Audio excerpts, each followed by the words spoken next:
여러분 반갑습니다. 7월 첫째 주 중등부 예배 온라인 예배를 시작하도록 하겠습니다.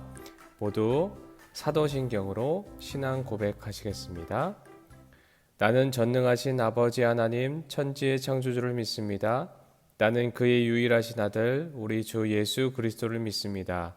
그는 성령으로 잉태되어 동정녀 마리아에서 나시고 본디오 빌라도에게 고난을 받아 십자가에 못 박혀 죽으시고 장사된 지 사흘 만에 죽은 자 가운데서 다시 살아나셨으며 하늘에 오르시어 전능하신 아버지 하나님 우편에 앉아 계시다가 거기로부터 살아있는 자와 죽은 자를 심판하러 오십니다.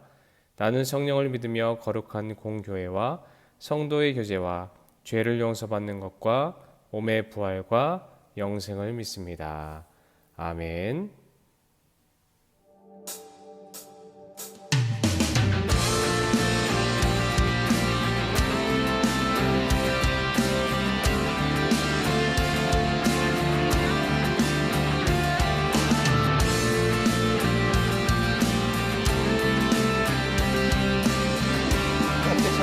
우리는 주의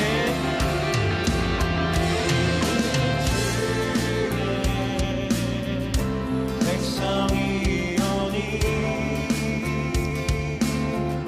주의 그 일을 선포합니다. 이곳 어느 세상에 빛으로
역사하소서.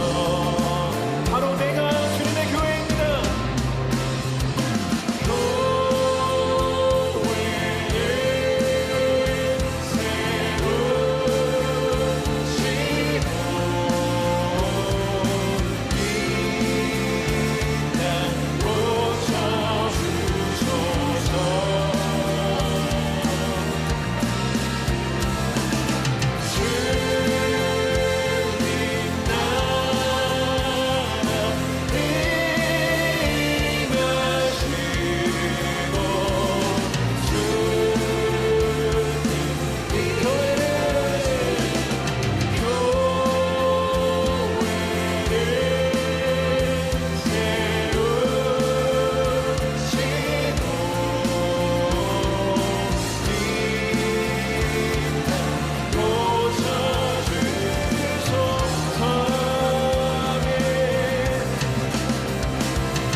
오늘 우리에게 주신 하나님의 말씀은 사도행전 2장 42절과 46절의 말씀입니다. 같이 한번 봉독하겠습니다. 그들이 사도의 가르침을 받아 서로 교제하고 떡을 떼며 오로지 기도하기를 힘쓰니라. 날마다 마음을 같이하여 성전에 모이기를 힘쓰고 집에서 떡을 떼며 기쁨과 순전한 마음으로 음식을 먹고. 아멘. 여러분 반갑습니다. 지난주에 이어서 오늘도 온라인 예배로 함께 예배를 드리게 되었습니다. 아직 코로나 때문에 많이 염려하고 있는 친구들, 학부모님들 위해서 오늘까지는 이렇게 온라인 예배로 드리고 다음 주에 얼굴을 보고 만날 날을 기대합니다. 지난주까지는 우리가 성령의 9가지 열매에 대해서 살펴보았는데 오늘부터는 사도행전에 나오는 교회를 살펴보기를 원합니다. 먼저 제가 교회를 알게 된 계기가 있어요. 그거는요, 어머니가 다니시던 여의도 순복음교회에 처음 나가서 목사님께 기도를 받은 일이 있었어요. 그리고 크리스마스 때 상가교회에 친구를 따라 나갔는데 성경 퀴즈 대회를 한 거예요. 근데 한 문제도 못 맞춰서 상품을 한 개도 못 받았습니다. 그래서 상처를 입고 교회와 결별하게 됐죠. 중학교 시절에는 좋아하는 여사친 교회에 몇 주 나갔다가 여사친이 남친이 있는 것을 알고 충격을 받아서 또다시 결별하게 되었습니다.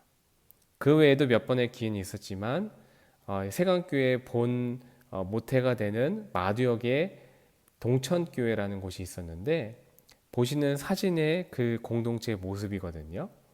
그 친구의 전도로 나가기 시작하고 정착을 하게 되었습니다. 이 사진을 잘 보시면은 익숙한 얼굴들도 좀 보일 수도 있고요. 또 저를 찾을 수도 있는데 한번 찾아보시죠. 네, 아무튼 교회를 다니면서 저는 지금까지 여러 가지 생각들을 했어요. 관계 때문에 어려움이 있기도 했고요. 또 왜 우리 교회는 다른 교회처럼 멋지고 즐겁게 바뀔 수 없을까? 이런 고민들도 했습니다. 여러분, 교회가 뭐라고 생각을 하세요? 여러분이 생각하고 꿈꾸는 교회는 무엇입니까? 사실 별 관심이 없을 수도 있어요. 하지만 내가 속해 있는 교회가, 공동체가 더 좋아지기를 바라는 마음은 누구에게나 있을 것입니다.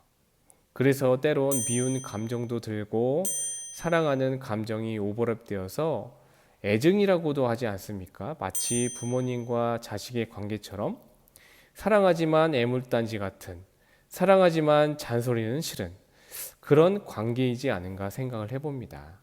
그동안에 성령의 9가지 열매에 대한 말씀을 전하면서 우리에게 임하신 성령님이 우리에게 이러한 열매를 맺어 가신다, 그런 말씀을 했죠. 성령의 9가지 열매 한번 살펴볼까요?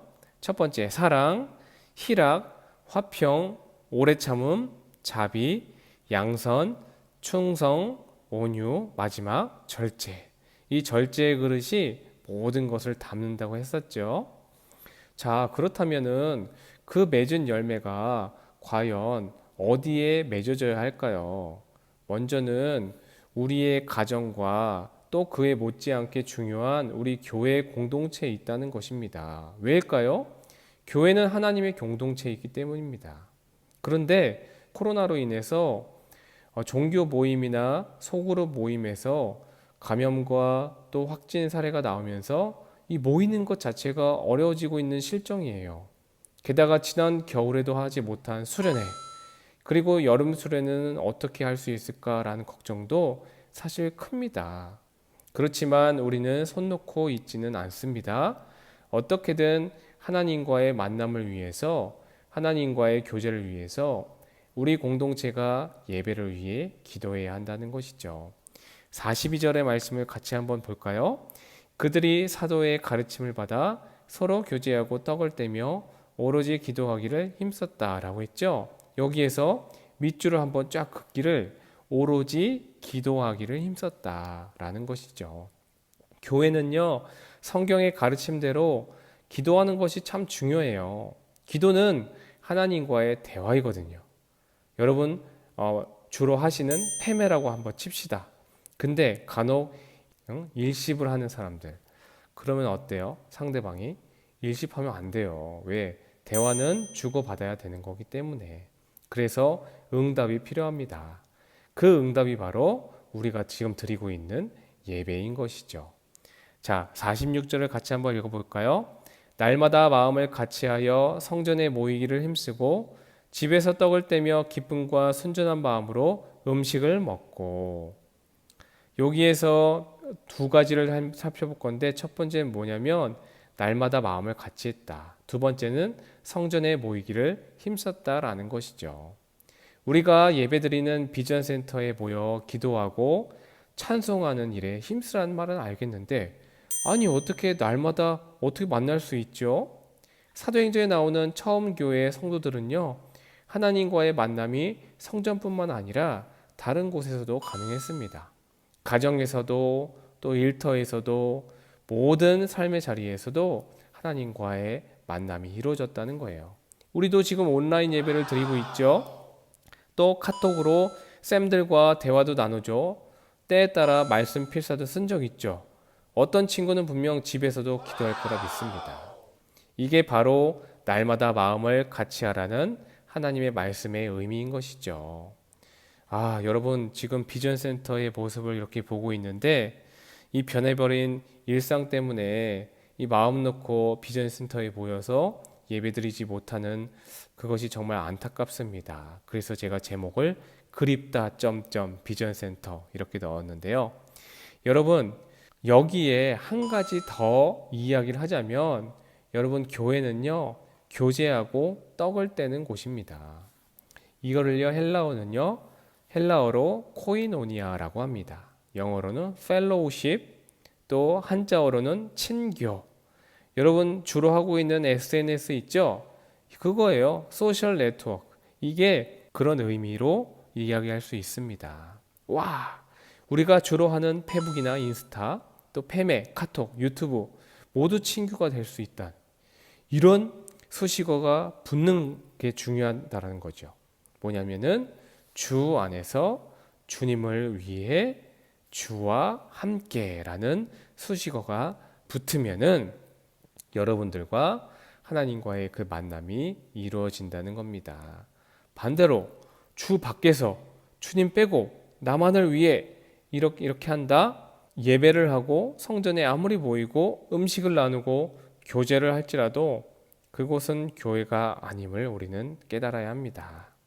여러분, 교회는요, 주님과 함께 주님을 위해 주 안에서 기도하고 예배하고 성전이든 집이든 마음을 같이 하고 친교하고 교제를 하는 공동체라는 것을 잊지 마시길 바랍니다.